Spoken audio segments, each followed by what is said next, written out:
Good morning, Grace. I'm really honored that Pastor Rich asked me to share today. Typically, I have no problem sharing my testimony with people because it's easy to talk about things that happened years ago. So when he asked me to share my testimony today, I was a little hesitant because it's all still so fresh and it would require me to be very vulnerable. What I've been going through this last year is not some scar that's healed up. It's still very much so a wound that's still healing. But I decided that I needed to share it because it's not my story, it's God's, and it's for his glory.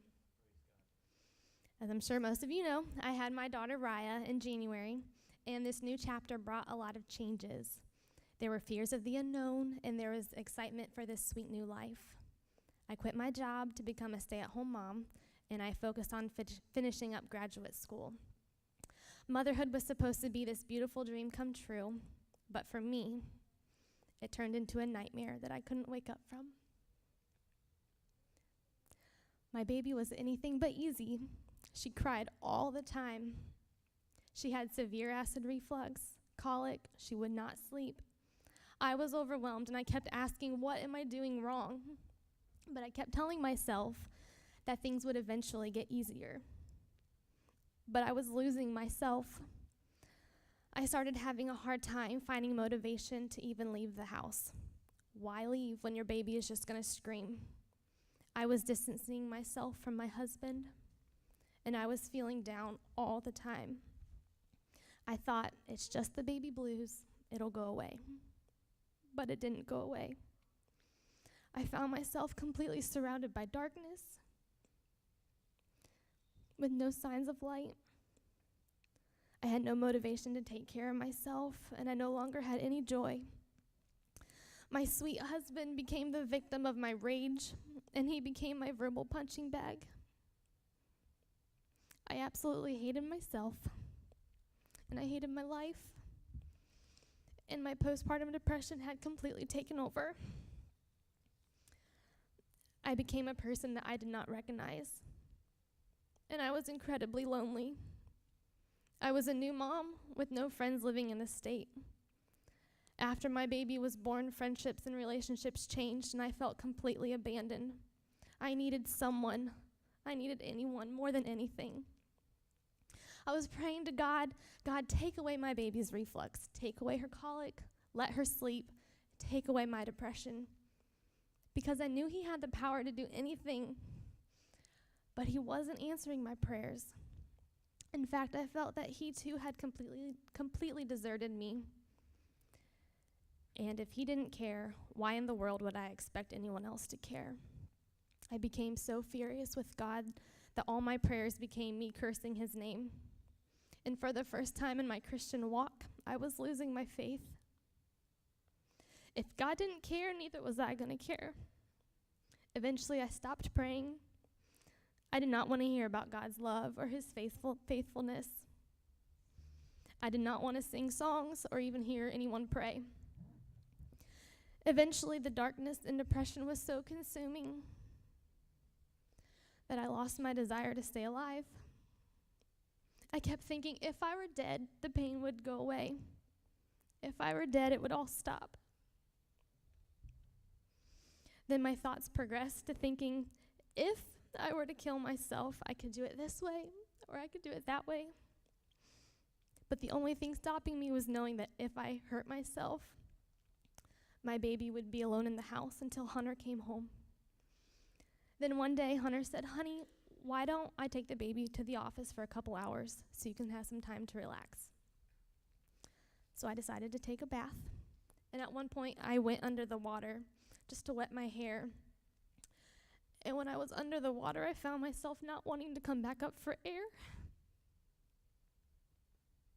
And for the first time in a long time, I felt peaceful and I felt calm. And in my mind, it didn't matter if I didn't come back up for air because my baby was safe with my husband.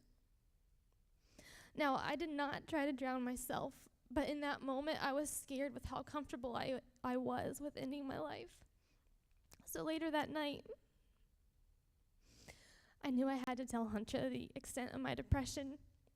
And when I did, he held me and he cried with me And he said, honey, we have to get you help.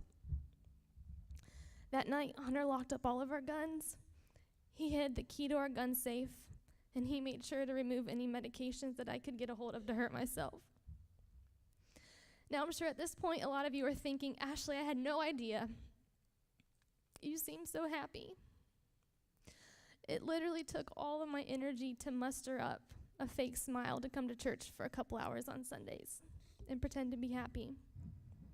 I felt like I couldn't reach out for help and be vulnerable because my husband was a pastor on staff, and I couldn't risk exposing my secret battle. So after the bathtub incident, I went to my doctor, who put me on antidepressants, and I started seeing my therapist again weekly. But looking back, I know that God did not abandon me. I think that God knew that my heart was so hardened to let him in, that he showed up in a way that I would respond to. He gave me 2 friends who did not give up on me, and they pursued me, and they checked on me. And I know that through their friendship, I was experiencing God's love. And I'm so thankful that I had Lindsay and I had Jen, and that you guys allowed Christ to work through you. And then slowly, to my surprise, I felt my heart beginning to soften to God. And I found myself able to pray again and to see his goodness and to be open to his grace. Isaiah 43:1-2 states, "But now this is what the Lord says, he who created you, Jacob, he who formed you, Israel. Do not fear, for I have redeemed you. I have summoned you by name, and you are mine. When you walk through the waters, I will be with you. And when you pass through the rivers, they will not sweep over you. And when you walk through the fire, you will not be burned, and the flames will not set you ablaze." I found comfort in these verses because I realized that God did not let my situation overwhelm me. He was right there through the pain. Even though I still don't know why he didn't answer my prayers. When I first told this story to Pastor Rich, one of the things he told me was, when we go through really hard things, I feel like God is just standing there with his arms open, saying, I know, baby, I know, and I'm so sorry. Today, I'm in a really good place. I did a lot of hard work, and God moved in my life to get me where I am now. I can say I've officially gotten off of my antidepressants as of 3 weeks ago, and I feel like the storm is over and I survived it. But just as any storm that passes, there's cleanup to do. I feel like I'm still cleaning up my aftermath. I still have rage and anger and hurt and resentment that I'm struggling to let go of, but I know God is walking through it with me. In the song Reckless Love, it says, "When I was your foe, still your love fought for me." And I was God's foe during my depression, but he still fought for me. No matter what you're going through, he's big enough to handle your ugly emotions. The song goes on to say, "There's no shadow you won't light up, mountain you won't climb up, coming after me." And let me tell you, he came after me, and he found me in my darkness, and he has been so kind to me. Thank you.